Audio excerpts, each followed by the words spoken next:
Êxodo 7,16.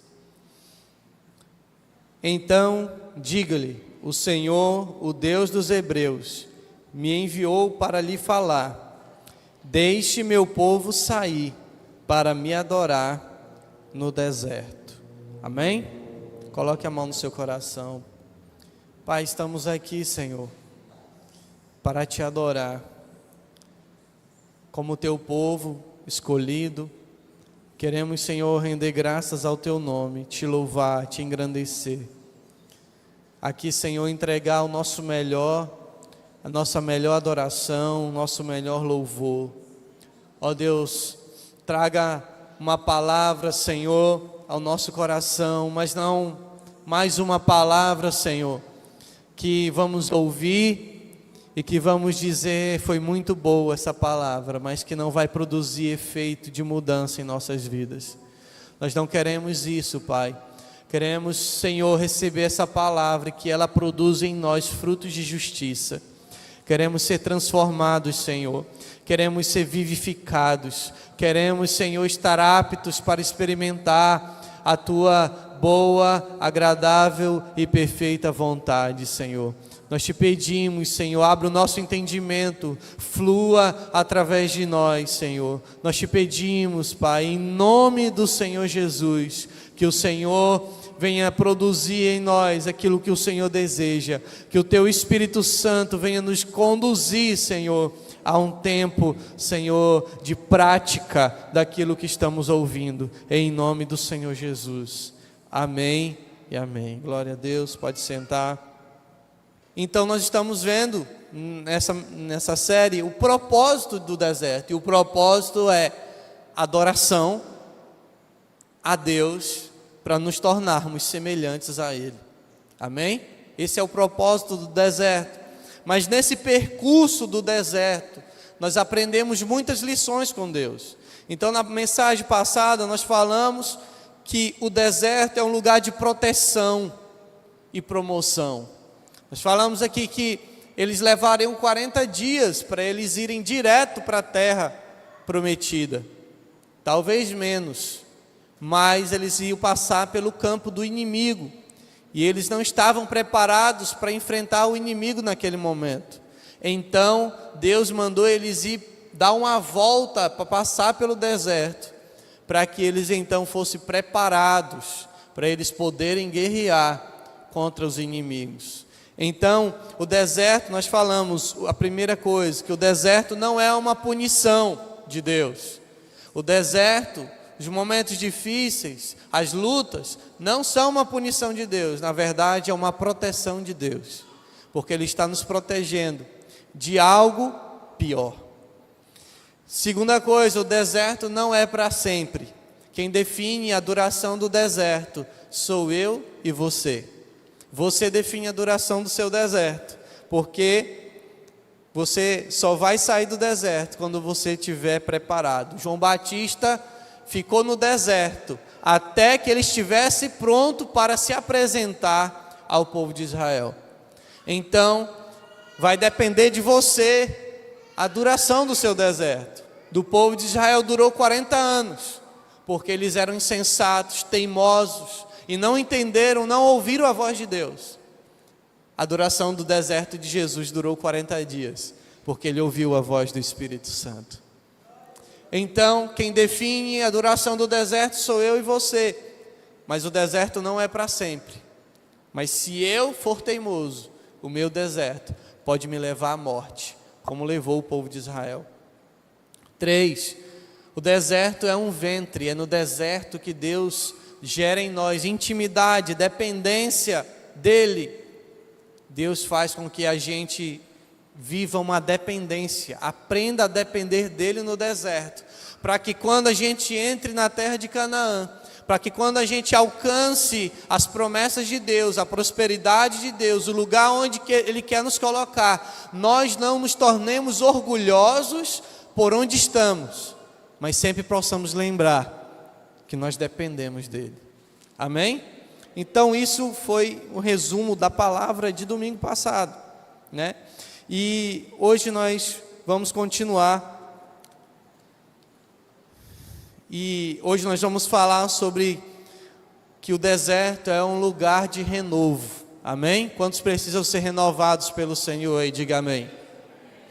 Então, o deserto é um lugar de renovo. Abra sua Bíblia em Romanos 12.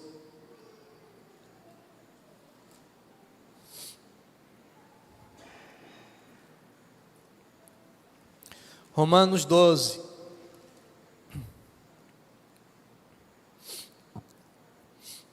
Muitas vezes nós oramos e falamos: Senhor, me renova. Me renova, Senhor, né? Eu quero viver um tempo de renovo. E hoje nós vamos aprender como viver, como entender que o deserto é o lugar onde Deus quer nos renovar. Entender que as lutas vêm para que a gente possa ser renovado, que as provas, as tentações vêm para que a gente possa experimentar o renovo de Deus. Mas tem uma condição para isso. Vamos ler então, Romanos 12, 1. Portanto, irmãos, suplico-lhes que entreguem seu corpo a Deus por causa de tudo que Ele fez por vocês. Que seja um sacrifício vivo e santo do tipo que Deus considera agradável. Essa é a verdadeira forma de adorá-lo. Ele está falando o que, irmãos? Está pedindo para a gente entregar o que para Deus?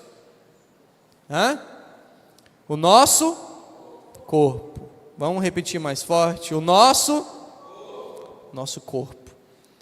Entregue o vosso corpo a Deus, por causa de tudo que Ele fez por vocês.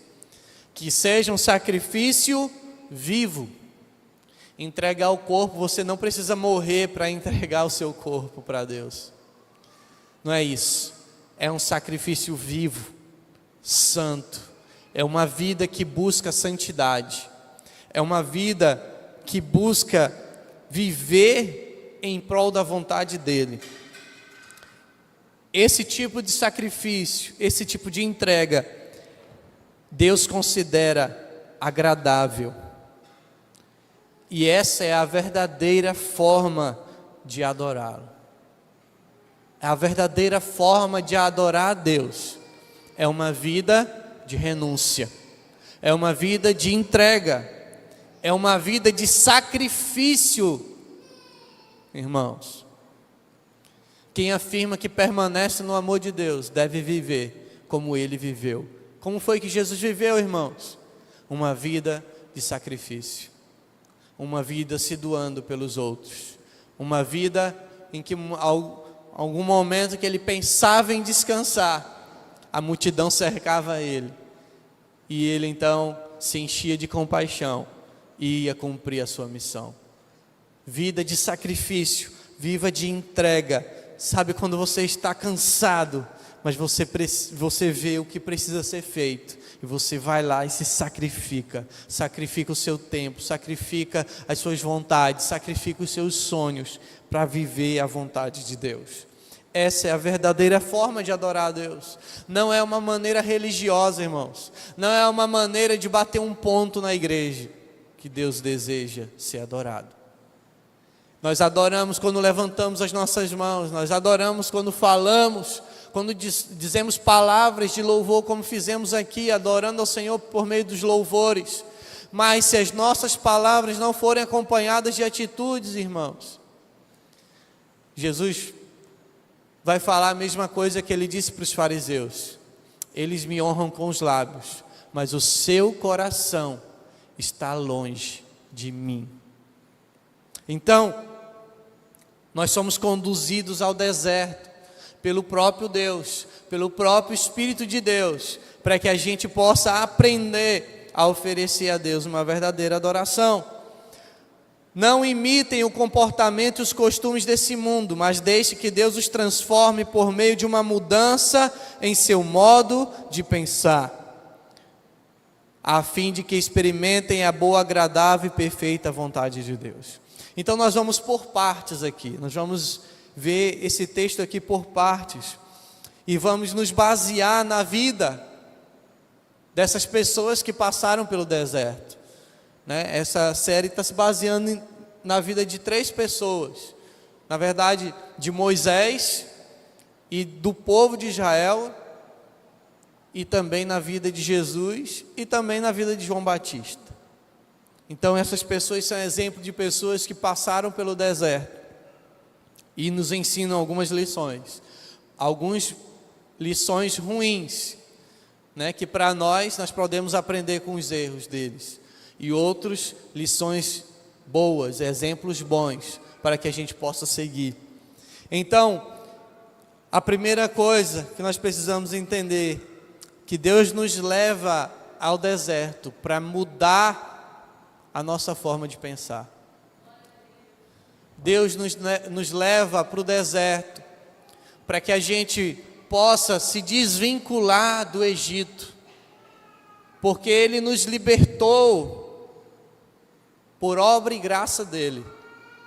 Ele nos arrancou, a Bíblia diz que Ele nos trouxe das trevas para a sua maravilhosa luz por meio do sacrifício de Jesus. Aquele povo foi arrancado do Egito por obra e graça do Senhor, por sinais e maravilhas. Não foi mérito deles. E agora eles estavam no deserto. Só que eles tinham saído do deserto, do Egito. Estavam no deserto, mas o Egito ainda estava dentro deles. E esse processo, irmãos, de tirar o Egito de dentro de nós, não cabe exclusivamente a Deus. Deus tem um papel nisso, por isso Ele nos deu o Espírito Santo.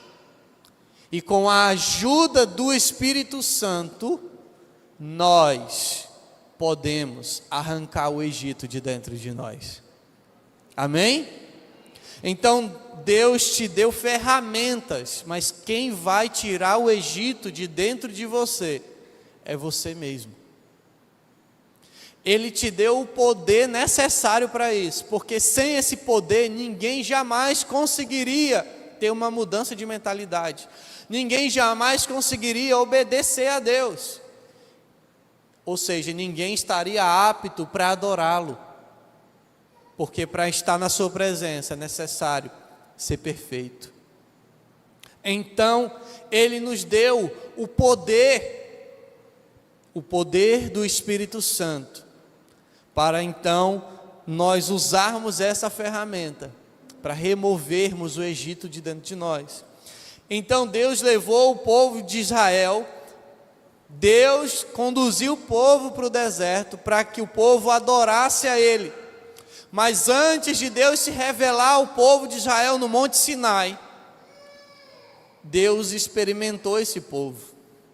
Deus proporcionou situações para eles, para que eles pudessem ir se livrando da cultura do Egito que estava dentro deles. 5 gerações escravas no Egito. Aquele povo não conhecia mais a Deus. Aquele povo conhecia mais a cultura do Egito do que a cultura do povo deles. Então eles precisavam de uma mudança de mentalidade, porque eles precisavam deixar de ser escravos, eles precisavam deixar de se comportar como escravos, eles não precisavam mais produzir para poder serem recompensados. Agora eles tinham Pai, agora eles tinham um Deus. E eles precisavam entender que eles não eram mais escravos, que agora eles eram filhos. E eles precisavam se comportar como filhos de Deus. E isso, irmãos, é uma representação da nossa vida hoje. Porque o Egito é o mundo. E nós somos esse povo. E o Senhor está querendo produzir em nós uma mudança para que a gente possa acessar o que Ele tem para nós. Mas o que Ele mais deseja para nós, Ele deseja nos dar bênçãos. Ele deseja nos proporcionar o cumprimento das promessas que Ele fez para nós. Assim como Ele fez para o povo do Egito, povo de Israel que estava no Egito, que daria uma terra para eles que manava leite e mel. Mas a principal recompensa daquele povo seria a presença do próprio Deus. Não teria sentido a terra de Canaã sem a presença de Deus. Meu irmão, você pode chegar aos lugares mais altos dessa vida, mas se Deus não estiver lá com você, não vai fazer sentido nenhum. Então, qual é a nossa maior recompensa? O próprio Deus, a presença dele em nós. Porque podemos estar no deserto, podemos estar no Egito, como Moisés precisou entrar no Egito para resgatar o povo. Podemos estar na terra prometida. Se Deus estiver conosco, nós temos tudo o que precisamos. Foi isso que Davi entendeu: Senhor, meu pastor, de nada terei falta. Então, o Senhor nos leva para o deserto para nos levar a uma mudança de mentalidade. E para que isso aconteça, irmãos, nós somos levados ao nosso extremo. Nós somos conduzidos ao nosso extremo de 3 maneiras: no corpo, na alma e no espírito. Diga comigo: no corpo, na alma, no espírito. Em Lucas 4, abra sua Bíblia aí.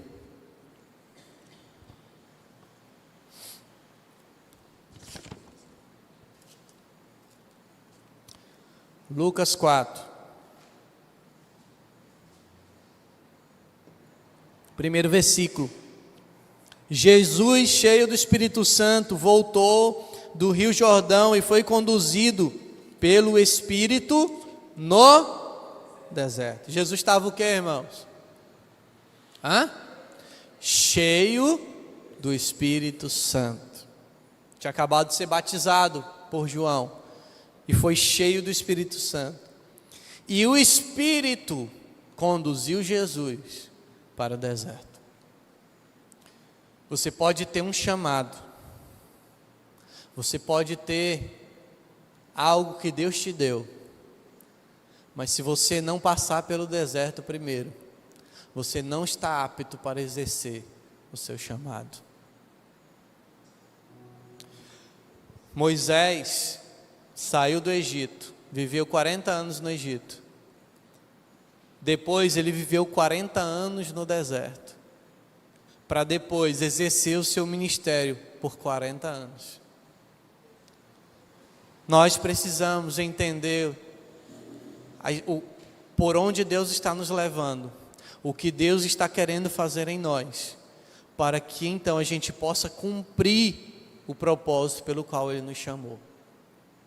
Então, o Espírito Santo conduziu Jesus antes dele começar o seu ministério. Jesus sabia qual era o propósito dele. Jesus sabia que ele tinha vindo ao mundo para salvar o mundo. Mas antes dele iniciar o seu ministério, o Espírito Santo levou ele pelo deserto. Porque o deserto é o que nos dá a preparação para cumprirmos o nosso propósito. Se nós não formos treinados, por que alguém que passa no concurso para bombeiro, antes dele assumir o seu cargo, ele precisa passar por um treinamento?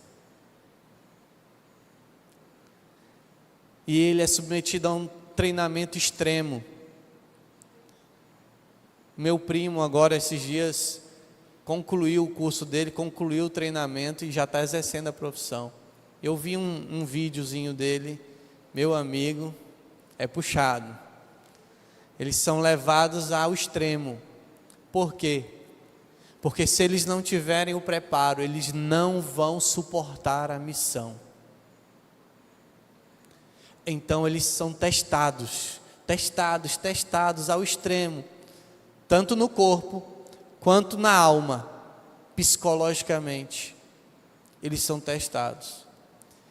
E o teste que Deus nos submete, que é o deserto, Ele nos testa no corpo, na alma e no espírito. E Jesus foi submetido a esse teste. Então, esses são os 3 pontos dessa mensagem de hoje. O primeiro é, Ele quer nos renovar no corpo.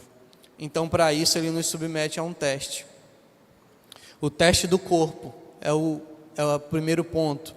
Jesus, versículo 2, onde foi tentado pelo diabo. Então, o Espírito Santo conduziu Jesus ao deserto, onde ele foi tentado pelo diabo durante 40 dias.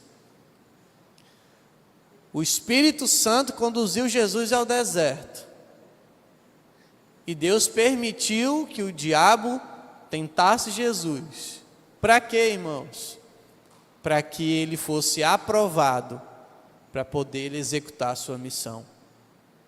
Então, ele começou sendo testado aonde? No corpo.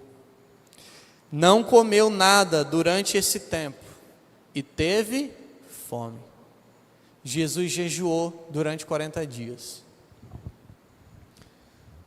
Uma lição: se um cristão não vive a prática do jejum, se um cristão não consegue renunciar à comida que ele ingere, dificilmente ele conseguirá recusar o pecado. O teste começa no corpo. É por isso que a Bíblia manda a gente jejuar. Então nós precisamos transformar a prática do jejum em algo corriqueiro, do dia a dia. O jejum para nós tem que fazer parte da nossa agenda semanal. Nós precisamos aprender a viver uma vida de jejum. Jesus jejuou e teve fome. Imagina, irmão, a fome que Jesus estava. 40 dias sem comer. 40 dias. Sabe por quê? Quando nós jejuamos, nós matamos a nossa carne. Nós falamos para o nosso corpo e o estômago, nós falamos para o nosso estômago. Mas quando nós submetemos o nosso estômago, nós submetemos qualquer outra parte do nosso corpo. Nós submetemos os 5 sentidos, que é por onde entra o pecado. Nós dominamos sobre o nosso corpo quando nós aprendemos a jejuar. Então, Jesus estava dominando a sua própria carne com aquele jejum. Ele estava subjugando, ele estava dizendo para o seu corpo: quem manda em você sou eu. Então você vai fazer aquilo que eu quiser, aquilo que eu não quiser, você não vai fazer. E quando é o corpo que nos domina, irmãos, isso resulta em pecado. Pecado de glutonaria, pecado sexual, porque o sexo está relacionado ao corpo, e muitos outros pecados que entram pelos 5 sentidos. Por isso, nós aprendemos a dominar nós mesmos através do jejum. Então Jesus fez o jejum e foi levado a um extremo da sua fome. E quando nós começamos a subjugar a nossa carne, a testar a nossa carne, então Deus permite que Satanás nos tente para ver se realmente nós estamos preparados para dizer não para o pecado. Então, quando você começa a receber uma série de tentações, lembre-se, você está no deserto e Deus está testando você para saber se Ele já pode confiar em você, se Ele já pode entregar para você aquilo que Ele tem prometido. E aí vai depender de mim e de você, se nós vamos ser aprovados ou reprovados.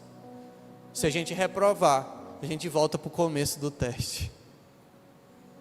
Por isso que o povo de Israel ficou 40 anos dando voltas. Porque eles chegavam na hora do teste, eram reprovados. Aí começava tudo de novo, outra volta. Chegava na hora do teste, reprovado, outra volta. Começava a sentir fome. Moisés trouxe a gente para morrer aqui no deserto. Era o teste, irmãos. Mas eles não confiavam em Deus, murmuravam. Aí na hora do teste, em vez de confiar, de ter fé que Deus estava com eles, porque Deus já tinha provado através de muitos sinais, eles murmuravam. E aí Deus reprovava eles no teste, e eles iam dar outra volta. Acabava a água. Moisés, vão morrer de sede. Reprovado, outra volta.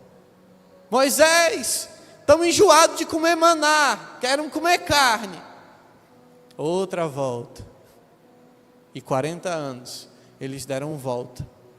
E por causa da incredulidade, da desobediência, por eles não ouvirem a voz de Deus, os que saíram do Egito morreram no deserto. Os filhos deles que entraram na terra prometida, apenas Josué e Calebe puderam entrar. Porque creram que Deus estava com eles. Irmão, Josué e Calebe entraram por causa da fé. Não era porque eles eram melhores do que os outros, porque eles tinham fé. E sem fé é impossível agradar a Deus. Diga amém. Então Deus vai permitir situações que vai te levar ao extremo, para Ele ver se realmente você confia nele ou não. Muitas vezes Ele vai permitir que falte comida na nossa despensa, para saber se a gente confia nele ou não. Muitas vezes Ele vai permitir que o dinheiro acabe, para saber se a gente confia nele ou não. E aí o diabo veio no versículo 3. Então o diabo lhe disse: se você é o Filho de Deus, ordene que esta pedra se transforme em pão. Sabe por que o diabo falou se você é o Filho de Deus? Questionou a identidade de Jesus. Porque se ele coloca a dúvida, se Jesus aceita a dúvida, ele não tinha fé. E se ele não acreditasse que ele era o Filho de Deus, ou seja, se ele pensasse assim: será que eu sou o Filho de Deus? Então, se eu não sou o Filho de Deus, quer dizer que Deus não está comigo. Está entendendo a jogada do diabo? E se ele não está comigo, se eu não tenho Pai, eu preciso produzir o que eu necessito.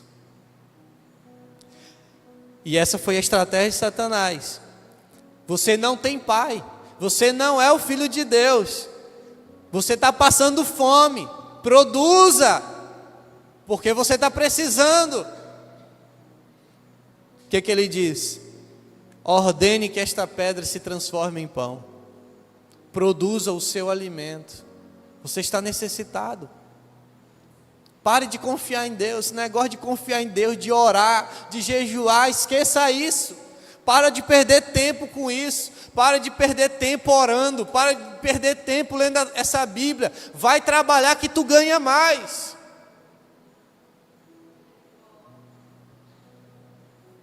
Irmão, a estratégia não mudou, continua a mesma. Só que sabe o que acontece quando nós produzimos a nossa própria provisão? Nós perdemos, nós deixamos de experimentar a provisão de Deus. Sabe por quê? Porque Jesus venceu essa tentação aqui, mas o povo de Israel não venceu.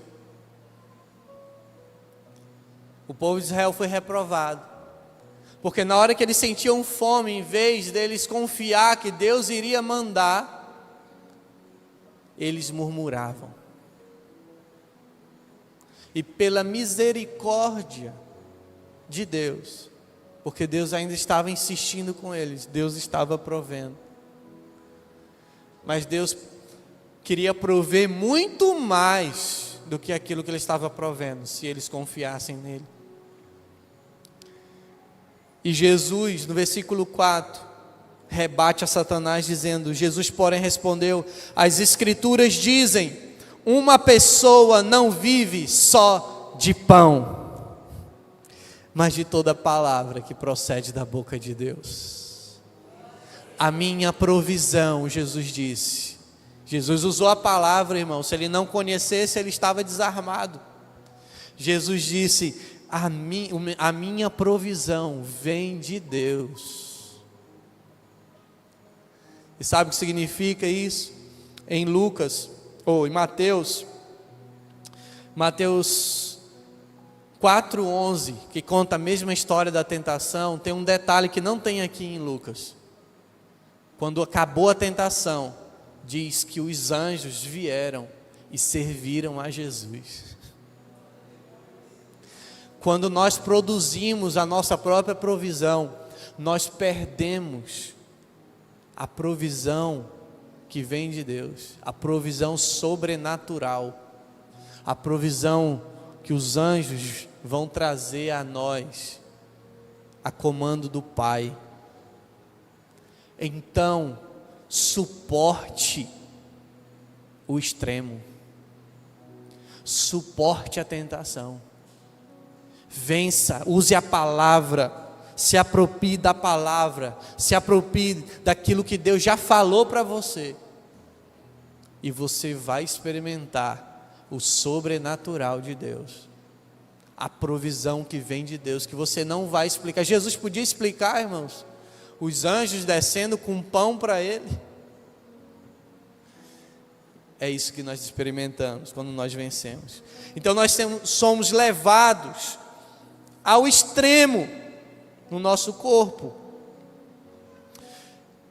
Colossenses 3:5 diz assim: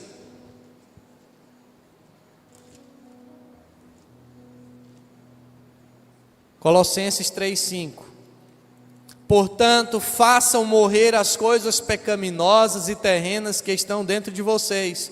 Fiquem longe da imoralidade sexual, da impureza, da paixão sensual, dos desejos maus e da ganância, que é a idolatria. E por causa desses pecados que vem a ira, a ira de Deus. Vocês costumavam praticá-los quando sua vida ainda fazia parte desse mundo. Mas agora é o momento de se livrarem da ira, da raiva, da maldade, da maledicência e da linguagem obscena. Não mintam uns aos outros, pois se despiram de sua antiga natureza e de todas as suas práticas perversas. Revistam-se da nova natureza e sejam renovados à medida que aprendem a conhecer seu Criador e se tornam semelhantes a Ele. Irmãos, quem é que tem que fazer morrer as coisas pecaminosas? Somos nós. Como? À medida que conhecemos ao nosso Criador, nós somos renovados. E nós somos renovados aonde? No meio do deserto. Nós somos renovados no meio da tentação. Sabe por quê? Porque quando nós fazemos morrer as coisas pecaminosas dentro de nós, nós estamos subindo de nível. Nós estamos aptos, sendo aprovados para experimentar o derramar que Deus tem para nós. Então, o Senhor está esperando que a gente tenha uma mudança de mentalidade. Está esperando que a gente diga não para a nossa carne. Está esperando que a gente resista à tentação, que a gente diga não para o pecado, para aquilo que está diante de nós. dos nossos olhos, dos nossos ouvidos. Sabe, irmão, acho que desde quando eu cheguei aqui, talvez esse seja o texto que eu mais cito em todas as mensagens que eu prego. Romanos 12. Porque paraíso tem promessas. Mas paraíso não vai acessar essas promessas enquanto ela não tiver uma mudança de mentalidade. E todos os anos Deus testa paraíso. E muitos são reprovados. Muitos são reprovados. Sabe algo que me incomoda muito? Essa cultura do Egito que está dentro de paraíso. Que todos os anos, muitas igrejas mudam seus horários de culto por causa de cavalgada, por causa de pecuária. Irmão, você está entendendo? Nós estamos mudando a programação espiritual por causa de uma cultura mundana.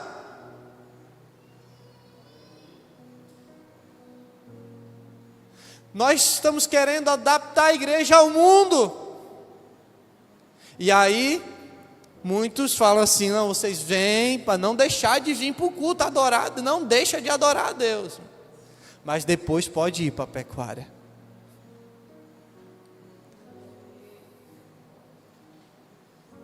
E lá, pastor, mas eu vou lá, eu vou só para comer, pastor. O que o diabo queria era que Jesus comesse. Porque quando ele estava comendo, ele ia ter acesso, ele ia derrubar Jesus. Então, enquanto você está comendo, né? O seu marido, irmã, está vendo a mulher passando seminua na frente dele. Enquanto você está comendo lá, os seus filhos estão escutando aquelas músicas que estão ministrando na alma deles. Prostituição, bebedeira. Pastor, eu só vou levar os meus filhos no parque. Hoje, eles estão indo para lá, para o parque. Mas se eles aprenderem a criar o hábito de ir para lá, quando eles crescerem, eles não vão se contentar com o parque. Vá lá, pare lá na porta e pergunta para os jovens, quando foi que eles começaram a ir para lá? Muitos, a maioria lá, crente desviado, que começaram indo para lá, indo para o parque. Irmão, a estratégia de Satanás é sutil. E sabe quando nós erramos? Quando nós pensamos, não tem nada a ver. E o pastor é chato. E o pastor é rígido demais. Mas enquanto o paraíso não tiver uma mudança de mentalidade, vai ficar caminhando em círculos. Em círculos, em círculos, em círculos. E eu estou orando para que a gente não morra nesse deserto. O meu clamor é, Senhor, aviva essa cidade. Aviva os pastores dessa cidade, aviva os crentes dessa cidade, muda a mentalidade desses crentes, Senhor.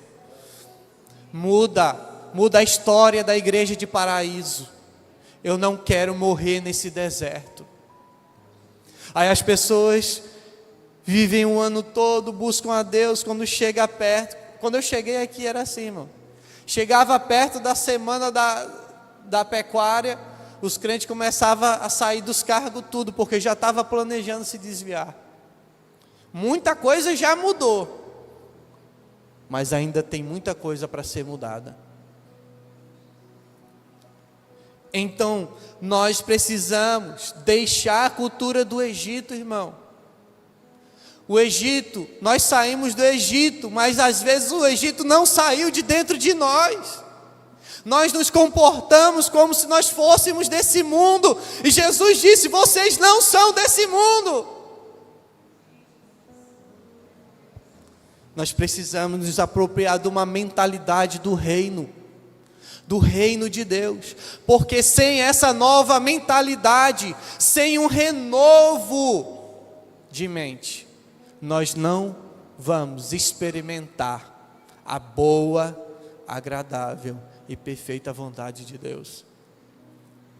Então, nós precisamos fazer morrer, nós precisamos resistir às nossas vontades, nós precisamos matar a carne, o corpo, nós precisamos. E uma das ferramentas é o jejum. Então o Senhor vai te levar ao extremo, se prepare, não mintam. Você vai passar, você está pedindo paciência, Ele vai te colocar em situações para você se irar, para você apresentar a paciência.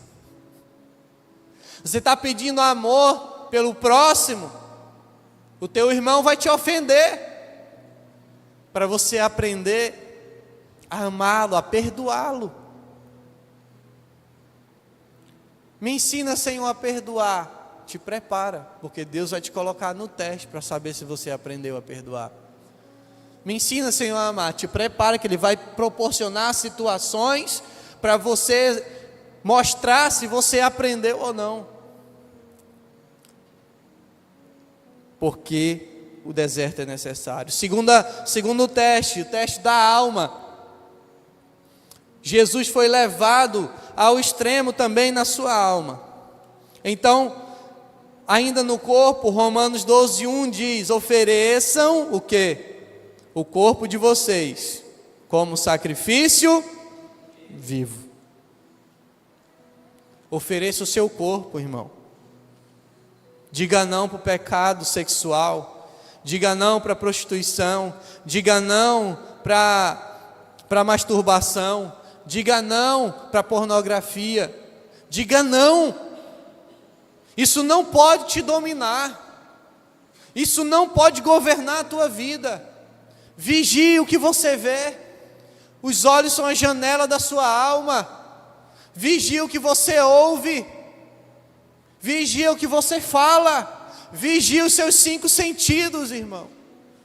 Subjugue o seu corpo como um sacrifício vivo e santo. Busque santidade para que você ofereça uma adoração verdadeira. O teste da alma, versículo 5, Lucas 4:5. Jesus é conduzido. Então o diabo o levou a um lugar alto e no momento lhe mostrou todos os reinos do mundo. Eu lhe darei a glória destes reinos e a autoridade sobre eles, pois são meus e posso dá-los a quem eu quiser, disse o diabo. Muita gente conseguiu passar pelo teste do corpo, já conseguiu se libertar daqueles pecados que eram escravos, já conseguiu passar dessa fase, né? Conseguiu vencer pecados que o escravizaram por anos, conseguiu dizer não, venceu o teste do corpo. E agora vem o teste da alma. E sabe o que é o teste da alma, irmãos? Quando o diabo não consegue te derrubar com o pecado propriamente dito no corpo, ele vai te distrair do seu propósito. Ele vai desviar a sua adoração. Vamos ver o que aconteceu aqui? Lucas 4:5. Então o diabo levou a um lugar alto e no momento lhe mostrou todos os reinos do mundo. Um lugar alto. E disse para ele: te darei a glória destes reinos e a autoridade sobre eles, pois são meus e posso dá-los a quem eu quiser. Satanás está oferecendo uma distração, está propondo para ele poder, autoridade, conquistas, bens. Satanás está propondo para ele realizações pessoais. Satanás está propondo para ele aquilo que nós chamamos de egocentrismo. Coloca ele no centro. quando o diabo não consegue te vencer com o pecado no corpo, então ele vai tentar tirar o teu foco, vai tentar tirar, que você tire o primeiro lugar que é de Deus e coloque você mesmo. O que ele estava propondo? Olha, eu darei a você a glória. Opa, eu vou ser alguém relevante, eu vou alcançar lugares altos, eu vou isso, eu vou aquilo, eu vou ter autoridade, eu vou ser uma pessoa reconhecida. Irmãos, a adoração está muito ligada, está totalmente ligada àquilo que nós fazemos.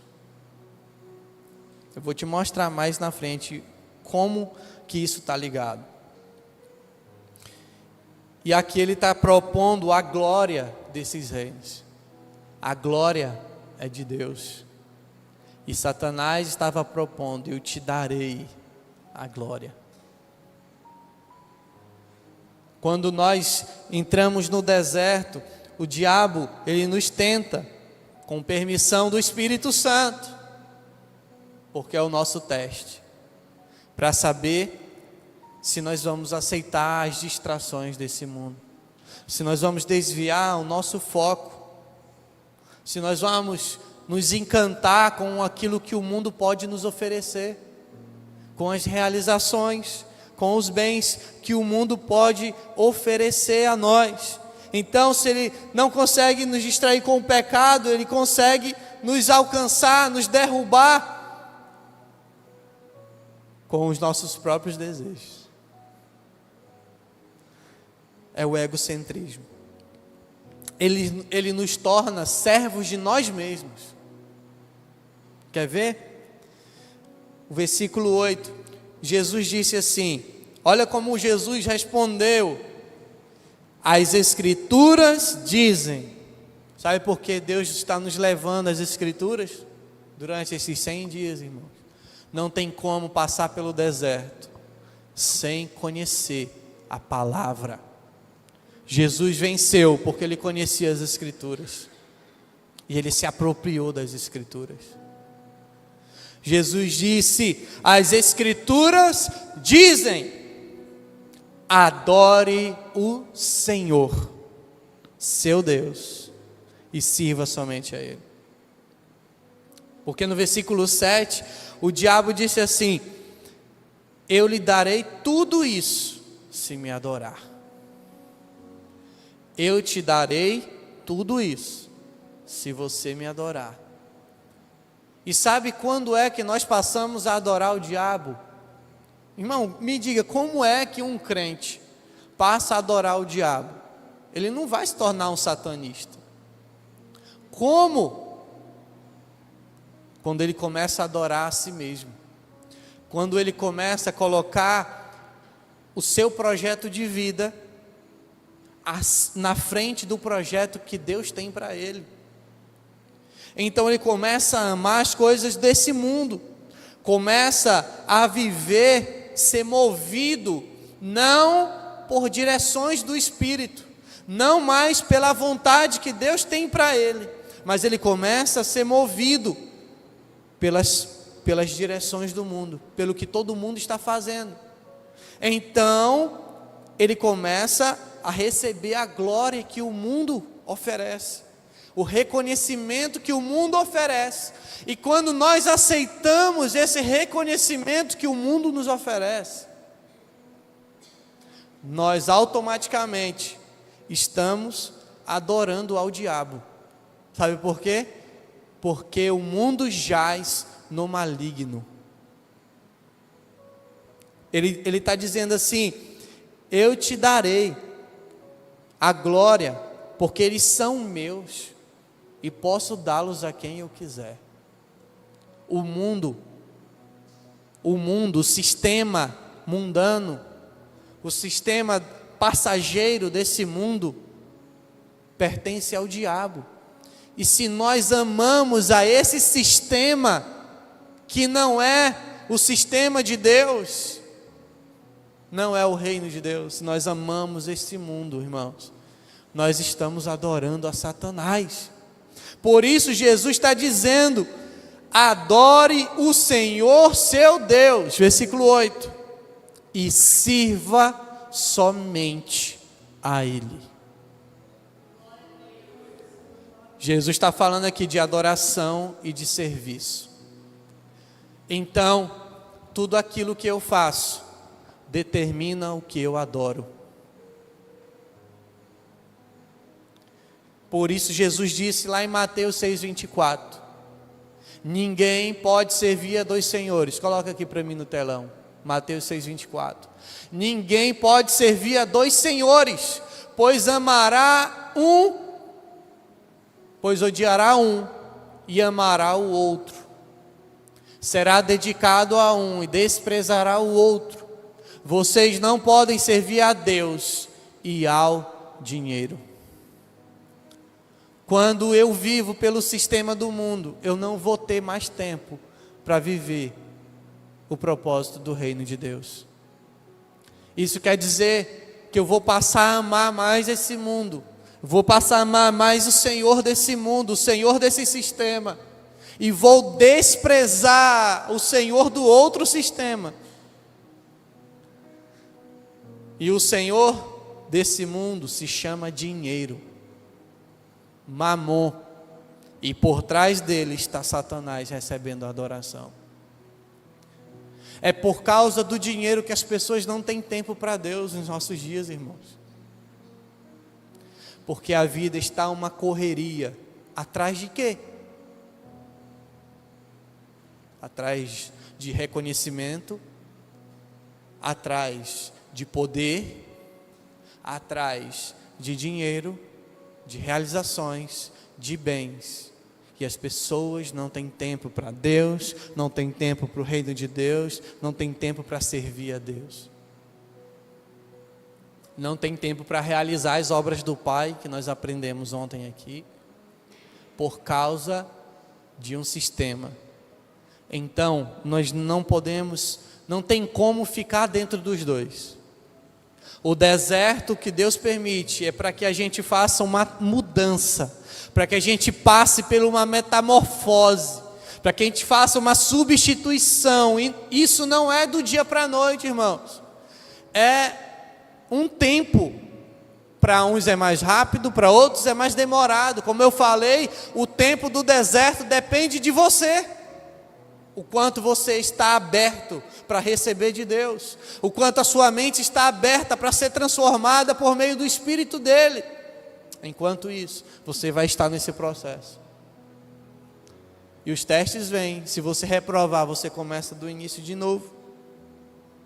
Então, a adoração tem que ser somente a Deus, e devemos servir somente a Ele.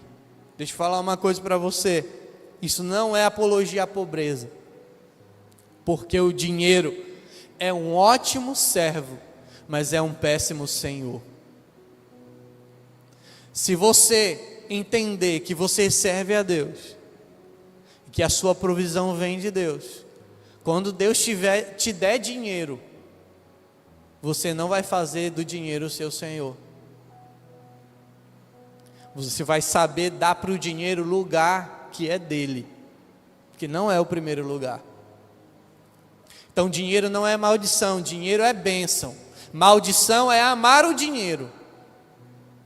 Maldição é amar o dinheiro ao ponto de não ter mais tempo para Deus.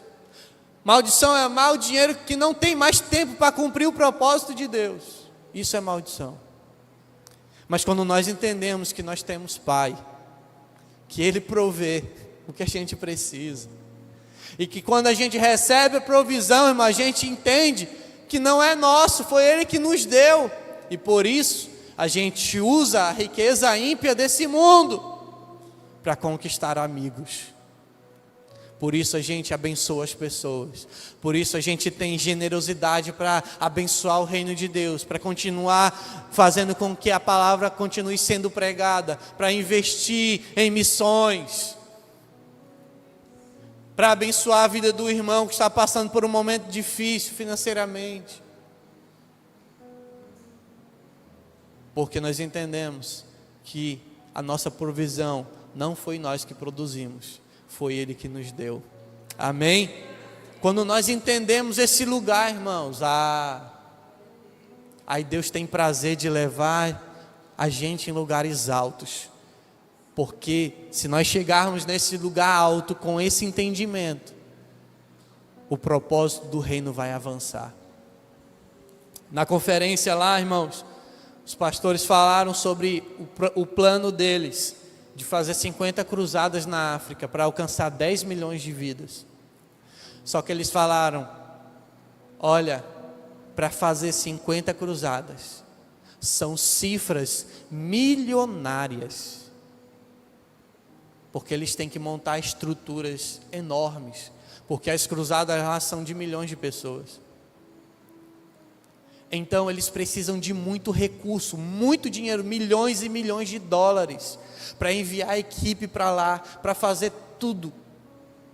E não é só eles, irmãos, eu estou dando um exemplo aqui, mas nós aqui precisamos de dinheiro para continuar pagando as contas da igreja, para continuar abrindo novas igrejas, para fazer tudo aquilo que a gente quer fazer, para mais vidas serem salvas para Jesus.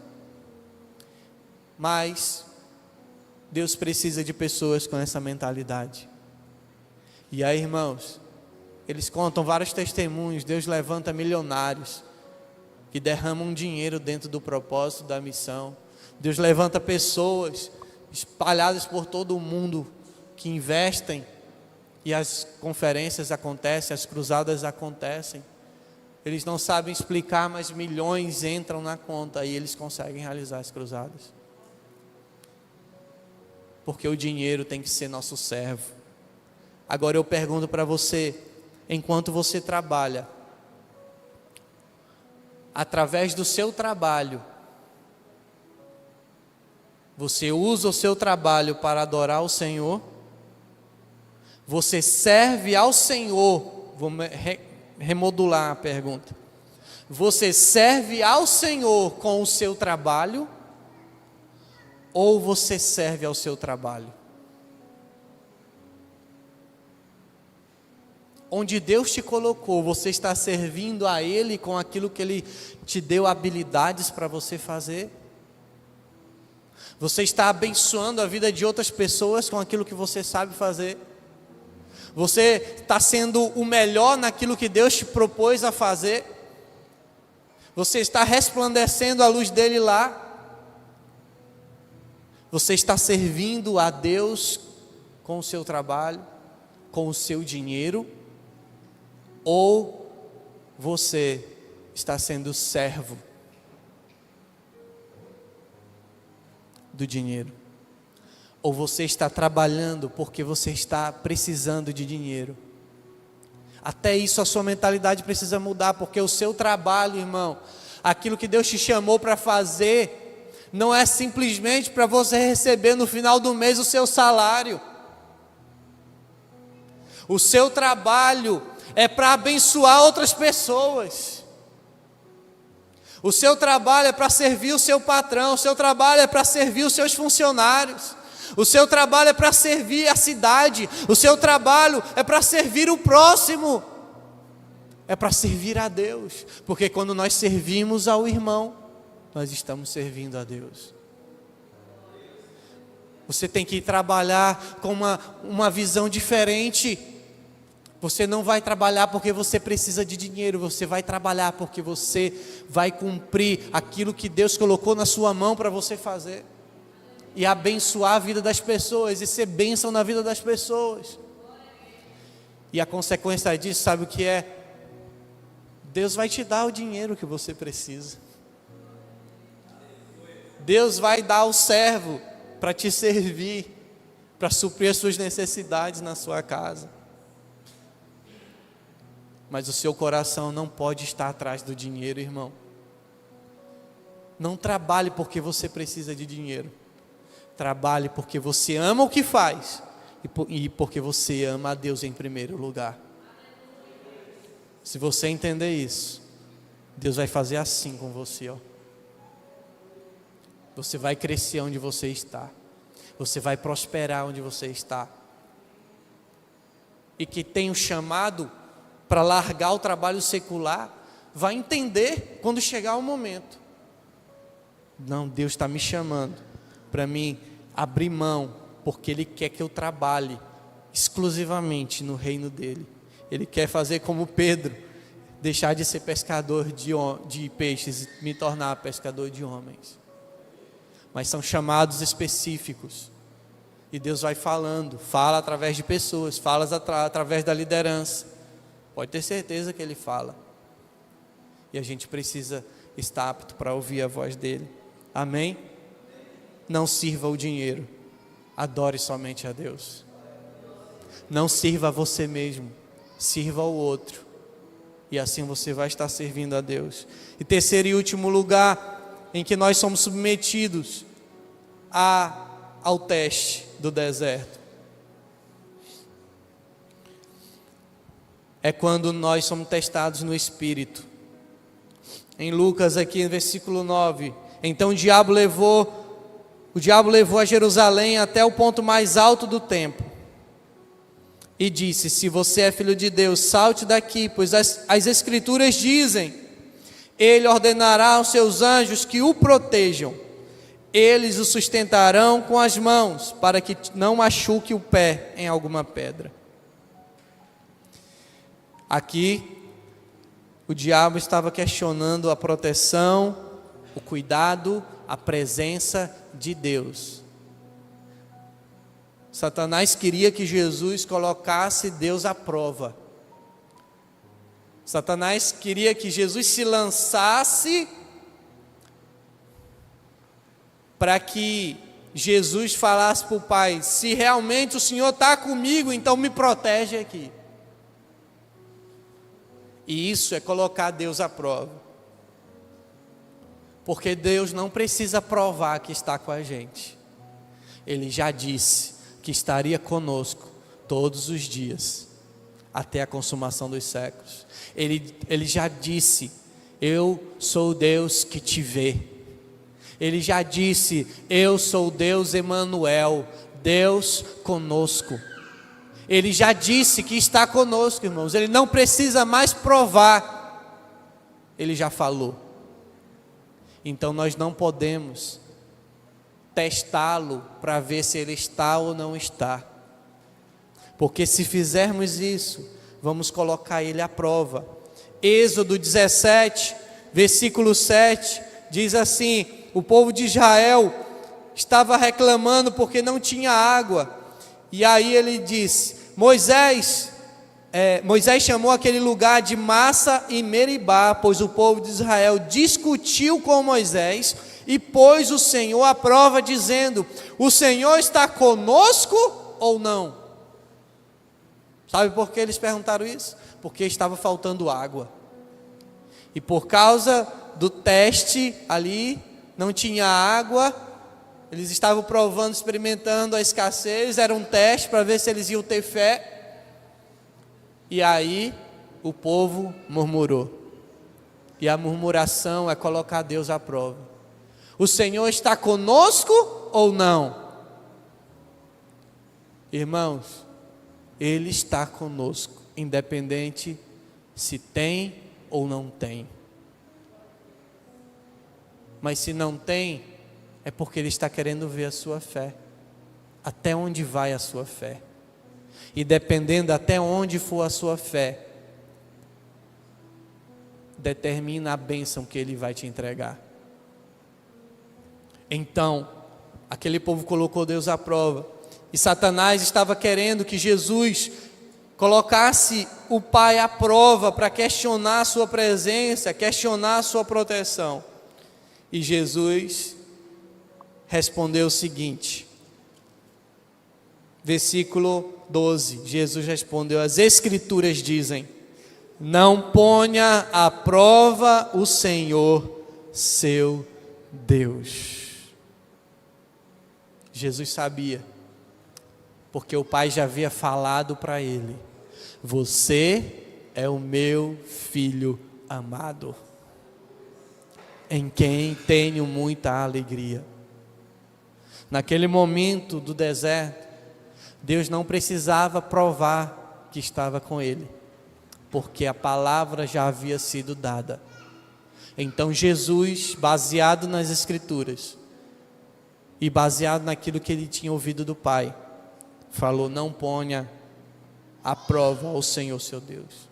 Então, quando faltar algo para você, não questione se Deus está contigo ou não. Simplesmente diga para Ele: Senhor, eu sei que o Senhor está comigo até nos dias mais difíceis.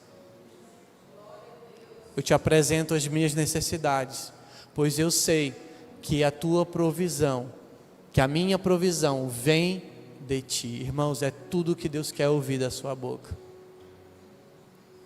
E quando Ele vê que você confia nele, que você espera nele, então Ele vai enviar a provisão. Romanos 12:2. Não se amoldem ao padrão desse mundo, mas sejam renovados por uma transformação de mente, para que vocês experimentem a boa, agradável e perfeita vontade de Deus. Então, depois que tiver uma mudança de mentalidade, nós vamos experimentar o espiritual. Nós vamos experimentar a manifestação da presença de Deus. Nós vamos experimentar a boa, agradável e perfeita vontade de Deus. Nós vamos descobrir, nós vamos receber revelação depois que nós nos livrarmos do Egito, depois que nós formos aprovados no teste. Então Deus vai se revelar a nós. Diga amém. Quem quer descobrir aqui a boa, agradável e perfeita vontade de Deus, diga amém. Então passe no teste, não reprove. Se coloque de pé. Aleluia, Jesus. Eu li esse texto ontem e quero ler novamente. Esse texto resume tudo aquilo que nós falamos aqui hoje. 1 João 2,15, acompanhe no telão.